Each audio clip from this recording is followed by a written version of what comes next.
Hey everyone, welcome back to Corporate Decoder, the place where we untangle the complex web of corporate finance to find the juiciest tidbits, and today we are diving deep into KKR asset-based finance funds, latest filing, a veritable goldmine of financial maneuvers that might make your head spin. But don't worry. We will decode it for you. Get ready for a financial roller coaster as we unpack the strategies, risks, and potential pitfalls lurking within this intricate report. And hey, if you love getting straight answers from these dense documents, make sure you hit that subscribe button and join our growing community.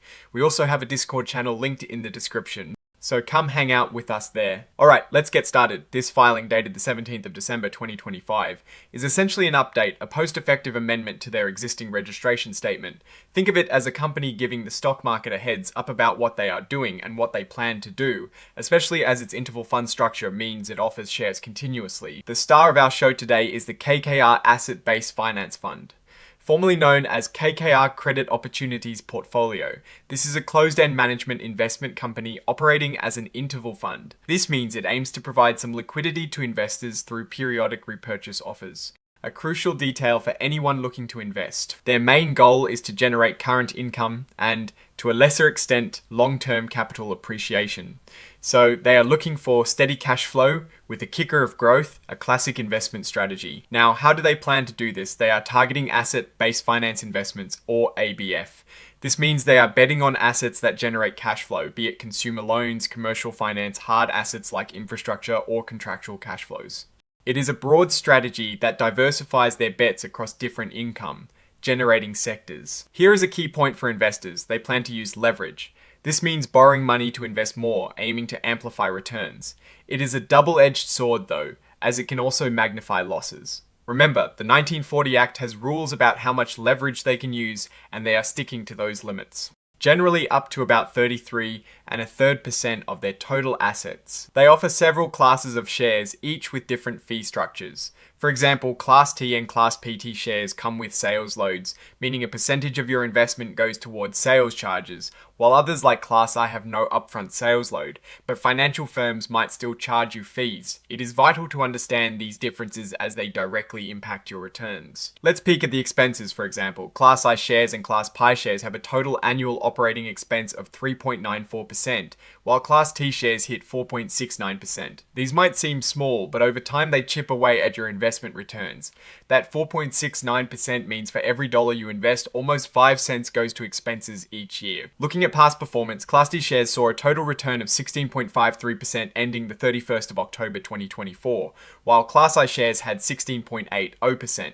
Keep in mind, past performance is not a guarantee of future results, especially with interval funds where liquidity is a concern. Now let's talk about what can go wrong, because this filing is packed with risks. They are exposed to everything from investment and market risks to the specific dangers of illiquid and long-term investments. Given they invest in asset-based finance, things like consumer loan defaults, commercial finance downturns, and even issues in the airline or shipping industries can impact their performance. The filing also highlights the risks of structured products, credit derivatives, and even general interest rate fluctuations, which can severely impact their portfolio. Remember, it is an interval fund. This means they conduct quarterly repurchase offers, buying back 5 to 25% of their shares. But here is the catch. This repurchase offer can affect their ability to stay fully invested, may force them to sell securities at bad times. And there is no guarantee you can sell all your shares when you want. So consider this investment illiquid, as they themselves state. A significant chunk of the filing discusses conflicts of interest involving the investment advisor, KKR Credit Advisors, US LLC.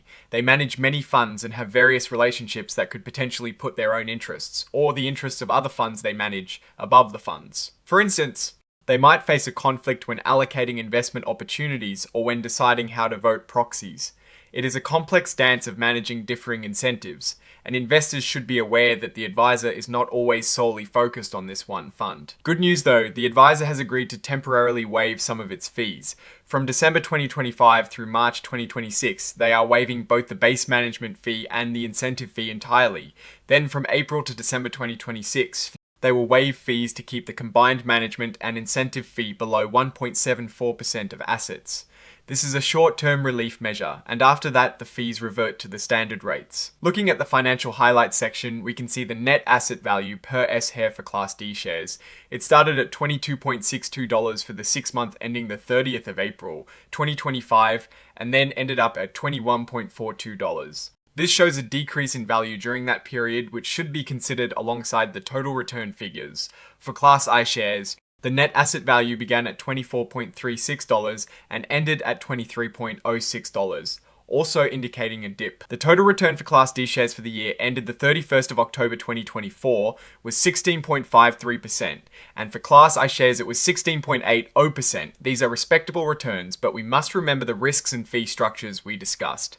Always remember, past performance does not predict future results. The portfolio turnover rate for Class D and Class I shares was 29% for the 6 months ending the 30th of April, 2025, and 48% for the year ended the 31st of October, 2024.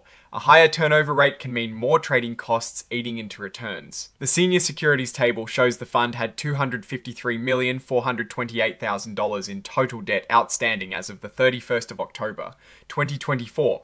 The asset coverage per $1,000 of debt was $3,925, which is robust, meaning they have plenty of assets to cover their debt. Their strategy focuses on asset-based finance investments, targeting consumer and mortgage finance, commercial finance, hard assets, and contractual cash flows. This diversification aims to provide steady income across different market cycles. This is a crucial point for risk-conscious investors. They can invest without limits in below investment-grade debt securities, also known as junk bonds. This means they are willing to take on higher risk for potentially higher returns. The filing also warns about general market volatility driven by political, social, and economic events. This signals that even with their diversified strategy, external factors can heavily influence their performance. A critical risk they highlight is their dependence on key personnel. The success of the fund rests heavily on the expertise and relationships of the investment professionals at KKR. Losing key people could significantly impact their ability to source deals and manage the fund effectively. The section on conflicts of interest is extensive. It details how the advisor's multiple roles can create situations where their interests might not perfectly align with shareholders. This includes how they allocate investment opportunities, manage fees, and even how they and their affiliates might invest in the same companies the fund invests in. It is essential for investors to understand these dynamics. The detailed breakdown of management fee waivers is important for understanding the immediate cost structure. These waivers are temporary, designed to ease the burden on investors in the short term, but will eventually expire. KKR, the parent company, is a massive global investment firm with a long history and significant assets under management. This scale provides resources and expertise that can be beneficial, but as we've seen, also introduces complexities with potential conflicts of interest. The key portfolio managers are named, including Daniel Pietzak, Avi Korn, Chris Melia, and Varun Khanna, all with impressive backgrounds in finance.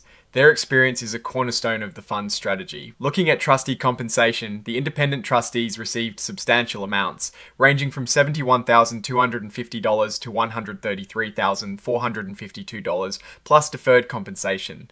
While this is standard for oversight roles, it is good to note where investor money is being allocated. A notable legal matter mentioned is a civil antitrust complaint filed by the Department of Justice against KKR Group concerning alleged violations of the Hart-Scott-Rodino Antitrust Improvements Act. While this is a regulatory issue for KKR, it is important context to be aware of any ongoing legal entanglements. The statement of additional information provides further details, including fundamental investment restrictions. For instance, their borrowing policy is tied to strict asset coverage ratios, and they also have limits on investing in specific industries to avoid concentration risk, all within the bounds of the Investment Company Act of 1940. The tax implications for investors are complex, especially for non-US shareholders. The fund aims to qualify as a regulated investment company or RIC, which generally avoids double taxation.